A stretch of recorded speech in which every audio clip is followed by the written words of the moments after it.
كفاية للتغلغل الصهيوني. الرئيس كلينتون قام بالاحتفال بي في البيت البيضاوي، وسافرت من الإسكندرية. قرار القبض علي تم وأنا في عرض البحر.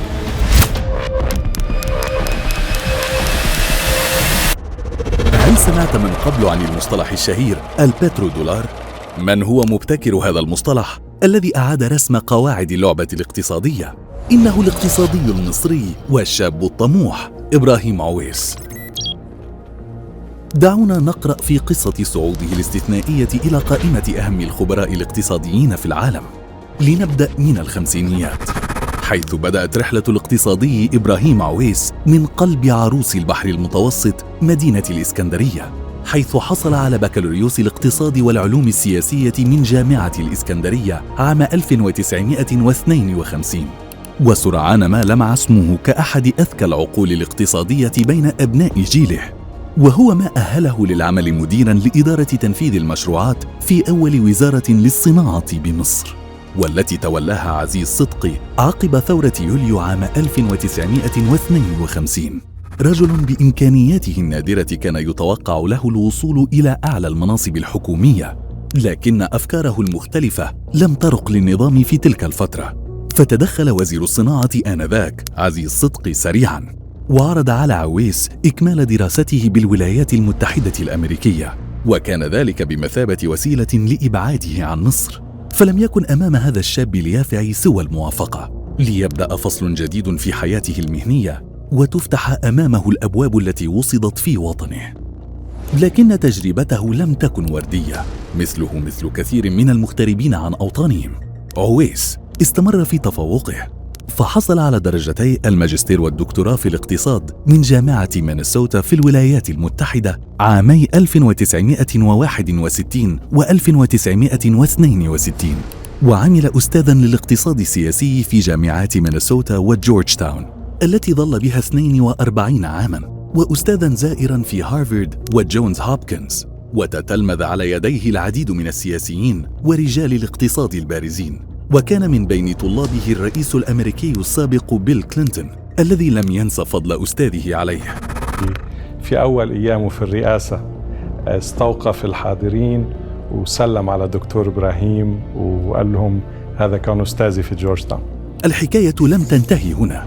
عويس لم يكن مجرد أستاذ عادي، هو من ابتكر مصطلح البترودولار الذي أصبح محور السياسات المالية للدول المنتجة والمستهلكة للنفط، حيث كان سعر النفط يقوم بالدولار. ففي عام 1974 بعد أزمة النفط العالمية التي أدت إلى ارتفاع أسعار النفط بشكل حاد، أبرمت المملكة العربية السعودية اتفاقية مع الإدارة الأمريكية برئاسة ريتشارد نيكسون آنذاك تنص على تسعير كافة صادراتها من النفط بالعملة الأمريكية. وبمرور الوقت سارت على نهجها الدول المنتجة للنفط، ليصبح الدولار العملة الرئيسية لتسعير النفط على مستوى العالم، والذي لا يزال مستمراً حتى الآن. ابتكارات عويس لم تتوقف، استحدث أيضاً أداة تحليلية غير مسبوقة تتوقع أسعار البترول في المستقبل، تدعى منحنى عويس، وقد قدمت لأول مرة في جامعة أوكسفورد عام 1982، وألف نحو 50 كتاباً ودراسة اقتصادية تخصص معظمها في الاقتصاد العربي. الرئيس الأمريكي بيل كلينتون شاركه في كتابة مقدمة كتابه الأخير نبذة عن طريق حياته، وبينما كان اسمه يلمع أكاديمياً عرض عليه أن يكون وزيراً للاقتصاد في عهد السادات، لكن ظروفه العائلية حالت دون قبوله هذا المنصب، فأصبح سفير مصر الاقتصادية في الولايات المتحدة الأمريكية، وهو واحد من مناصب رفيعة عدة تقلدها خلال مسيرته المهنية. ومع ذلك فمناصبه لم تمنعه من طرح أفكاره في مجالات غير اقتصادية أيضاً، وتقديم تحليلاته الجريئة حول الصهيونية العالمية، فأجرى ربطاً عميقاً بين ظاهرة الإسلاموفوبيا والصهيونية العالمية. ففي نظره لم تكن الإسلاموفوبيا مجرد عداء ثقافي أو ديني فقط، بل كانت جزءاً من استراتيجيات سياسية أوسع تغذيها وتستغلها شبكات النفوذ المرتبطة بالصهيونية، والتي تغلغلت في مفاصل الولايات المتحدة الأمريكية الاقتصادية منها والسياسية، وكذلك داخل الكونغرس، هذه الاستراتيجيات لخصها إبراهيم عويس في 3 سياسات: الاسترهاب والتعتيم، حيث يسترهبون كل من ينتقد إسرائيل، العداء للسامية حتى ولو كان إسرائيلياً، الاستحواذ على مؤسسات الإعلام العالمية. وأنا أحاضر الكثير في أنحاء كثيرة في الولايات المتحدة.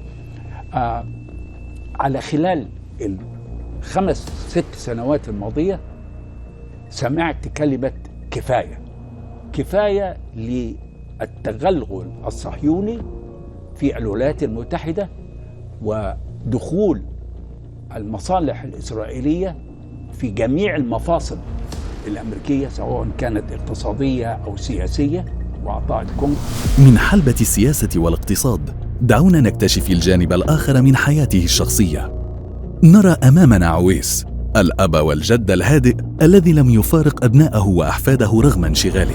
تعلو وجهه الابتسامة التي لم تتأثر بمرور الزمن. لقد دمج حياته المهنية في حياتنا العائلية، ولذلك كانت نشأتنا رائعة. إنه أب مثالي، وهو من أكرم من يمكن أن تلتقي به من الناس.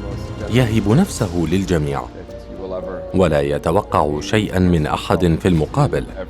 في نوفمبر عام 2023 وفي الولايات المتحدة الأمريكية التي احتضنت عويس منذ خطواته الأولى في مسيرته المهنية تحديداً في واشنطن، اختتم عويس حياته عن عمر ناهز 91 عاماً بعد رحلة مليئة بالعطاء والإنجازات في مجال الاقتصاد، تاركاً إرثاً غنياً من الإسهامات الاقتصادية والفكرية التي أثرت الأكاديميين وصناع القرار حول العالم. أجمل الذكريات أنني حينما أجد الناتج ما أنتجه. خرجت من مصر ولكن مصر لم تخرج من قلبي.